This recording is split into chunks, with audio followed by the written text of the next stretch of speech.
আরে হ্যাঁ, আপনি কোনো টেনশন নেবেন না, আমি নেক্সট মান্থের মধ্যেই আপনার কাজটা আপনাকে হ্যান্ড ওভার করে দেবো। হ্যাঁ হ্যাঁ, দিদিমণি,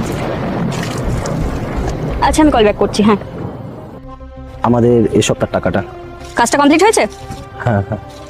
কি আর বলবো, টাকা নেওয়ার বেলাতে একদম টাইমলি চলে এসেছিস। হ্যাঁ, আর কাজটা তো আমার টাইমলি হয় না, এরকম কাজটা যদি টাইমলি হতো খুব ভালো হতো। এনে এটা তোর, আর এটা তোর। বলছি দিদিমণি, এখানে তো 500 টাকা কম রয়েছে, আমি তো এক্সট্রা কাজ করেছিলাম। কেমন কাজ করি সেটা আজকে আমি নিজের চোখে দেখেছি। কাজের নামে তো দুজন মিলে শুধু গল্প করিস। হ্যাঁ, এই যে টাকাটা তোকে আমি দিয়েছি এতেই তোর ভাগ্য ভালো, ঠিক আছে? কাল থেকে যদি পোষায় তাহলে কাজে আসবি, আর নাহলে আসতে হবে না। যা।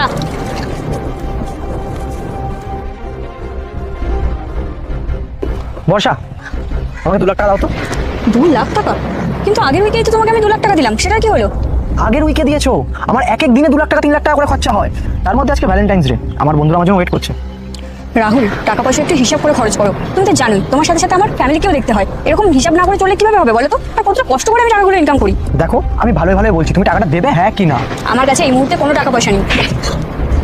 রাহুল, টাকা না দিলে তোর সাথে আমার সম্পর্কও থাকবে না। আর শোন, যেখানে টাকা নেই সেখানে আমিও নেই।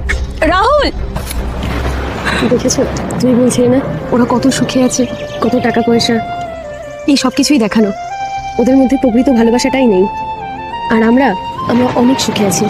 হতে পারে আমরা এক চালের নিচে থাকি, আমরা গরিব, তুমি আমাকে দামি দামি উপহার দিতে পারো না, কিন্তু তুমি আমাকে মন প্রাণ দিয়ে ভালোবাসো।